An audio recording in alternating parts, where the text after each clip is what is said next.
ಪಾದಗಳಿಗೆ ಭಕ್ತಿಪೂರ್ವಕ ಪ್ರಣಾಮಗಳನ್ನು ಸಲ್ಲಿಸುತ್ತಾ ವೇದಿಕೆ ಮೇಲೆ ಆಸೀನರಾದಂತಹ ಈ ಅರಿಸ್ಟಾಟಲ್ ಟ್ಯೂಷನ್ ಕ್ಲಾಸ್ ನಡೆಯಲು ಅವಕಾಶ ಮಾಡಿಕೊಟ್ಟಂತಹ ಜ್ಞಾನಜ್ಯೋತಿ ಪ್ರೌಢಶಾಲೆಯ ಪ್ರಾಥಮಿಕ ಮತ್ತು ಪ್ರೌಢಶಾಲೆಯ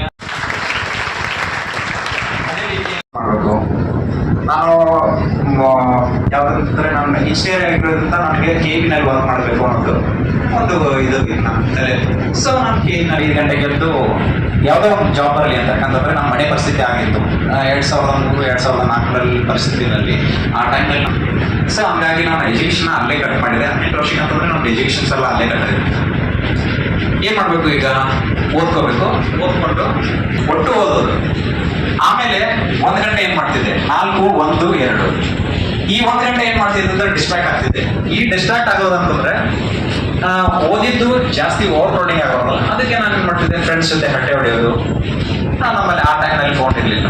ಸೊ ನಮ್ಮ ಫ್ರೆಂಡ್ಸ್ ಜೊತೆ ಹಟ್ಟೆ ಹೊಡೆಯೋದು, ಸ್ವಲ್ಪ ತಂದೆ ತಾಯಿ ಜೊತೆ ಮಾತಾಡೋದು, ಇದೆಲ್ಲ ಮಾಡ್ಕೊಂಡಿದ್ದೆ. ಏನು ಸಬ್ಜೆಕ್ಟ್ ಓದಿದ್ರೆ ಕಂಟಿನ್ಯೂಸ್ ಆಗಿ ರಿವೀಲ್ ಮಾಡೋದು. ರಿವೀಲ್ ಮಾಡೋದ್ರಿಂದ ಏನಂತ ಇನ್ನೂ ಇನ್ಕ್ರೀಸ್ ಆಗುತ್ತೆ. ನಮ್ಮ ಮೆಮೊರಿ ಪವರ್, ಮಸಲ್ ಪವರ್ನಲ್ಲಿ ಜಾಸ್ತಿ ಏನಾಗಬೇಕಂತಂದ್ರೆ ನಾವು ಅದು ಬರದೆ ಎಲ್ಲ ಬರದೆ ಅದು ನಮಗೆ ಅಷ್ಟು ಹತ್ರಕ್ಕೆ ಬಂದು ಕೈಯಿಂದ ತಿಳ್ಕೊಂಡು ಹೋಯ್ತು ಅಂತಂದ್ರೆ 0.96%ನಿಂದ ನಾನು ಹೋಗ್ಬೇಕಾಗಿರೋ ಹುದ್ದೆಗೆ ಬೇರೆಯವರು ಹೋಗ್ಬೋದು.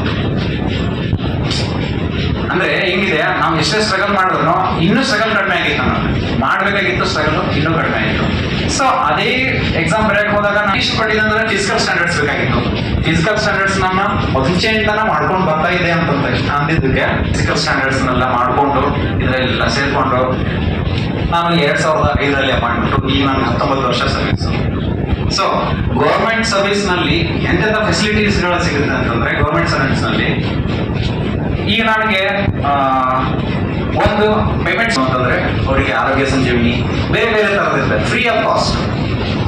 ಸೊ ನಾ ಈ ಕಾನ್ಸೆಪ್ಟ್ ಹೇಳೋದು ಏನಂತಂದ್ರೆ, ಚೆನ್ನಾಗಿ ಓದ್ರಿ, ಚೆನ್ನಾಗಿ ನೀವು ಅದನ್ನ ಬೆಟ್ ಮಾಡಕ್ಕೆ ಹೋಗ್ಬೇಡ್ರಿ. ನಿಮ್ಮ ಕರ್ತವ್ಯಗಳನ್ನ ಏನಿದೆಯಲ್ಲ ಅದನ್ನ ಕಂಟಿನ್ಯೂಸ್ ಆಗಿ ಮಾಡ್ಕೊಂಡು ಹೋಗ್ತಾ ಇರ್ರಿ. ಈಗ ಕೆಲವು ಸಂದರ್ಭದಲ್ಲಿ ಸೇರೋದು ಏನಿಲ್ಲ, ತಲೆ ಹಾಕೋದ್ರಲ್ಲ ನಾವು ಕರೆಕ್ಟಾಗಿ ಅದನ್ನ ಕಾನ್ಸಂಟ್ರೇಷನ್ ಕೊಟ್ಟು ಓದೋದಿಲ್ಲ. ಒಳ್ಳೆಯದು ಓದಿದಾದ್ಮೇಲೆ ನಾವು ಕೆಲಸ ಏನೋ ಒಂದು ಮಾಡ್ತಾ ಇದ್ದೀವಿ ಅಂತಂದ್ರೆ ನಮಗೆ ಕಾಲು ಹಿಡಿಯೋರು ಜಾಸ್ತಿ.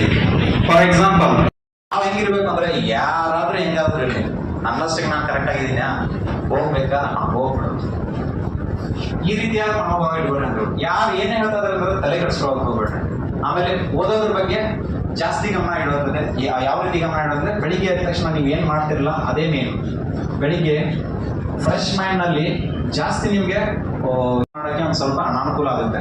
ಬೆಳಿಗ್ಗೆ ಎದ್ದ ತಕ್ಷಣ ನೀವು ಹೋಗಿ ಒಂದು ಸ್ವಲ್ಪ ಒಂದು ಗರಂ ಬಿಸಿ ಅಂದರೆ ಪೂರಾ ಬಿಸಿಯಾಗಿರೋದು ಒಂದು ಸ್ವಲ್ಪ ವಾರ್ಮ್ ವಾಟರ್ ಅದು ಕುಡಿಯೋದ್ರಿಂದ ಏನಾಗುತ್ತೆ, ನಮ್ಮ ಚಯಾಪಚಯ ಕ್ರಿಯೆಗಳು ಏನಾಗುತ್ತೆ ಇನ್ಕ್ರೀಸ್ ಆಗಿ.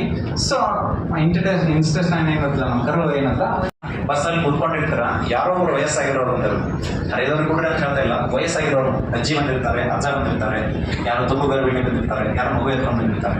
ಆ ಟೈಮಿನಿಂದ ನೀವು ಸೀಟಿಂದ ಎದ್ದು ಕೂತ್ಕೊಳ್ಳಿ ಅಜ್ಜ ನೀವು ಅಂತ ಅಂದರೆ ನಾನು ನೋಡ್ಕೊಳ್ಳಿ ಒಂದು ಏನೋ ಒಂಥರ ಆಗುತ್ತದೆ.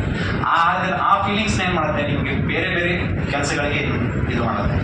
ಪ್ರತಿಯೊಂದು ಈಗ ಏನೋ ಒಂದು ಈಗ ಕುಡಿಯೋ ನೀರು ಈಗ ಎಷ್ಟು ಬರಗಾಲದಿಂದ ಎಷ್ಟು ಹಾಕಾರ ಆಗಿದೆ ಅಂದರೆ ಕೆಲವೊಂದು ಸ್ಥಳದಲ್ಲಿ ಕುಡಿಯೋ ನೀರು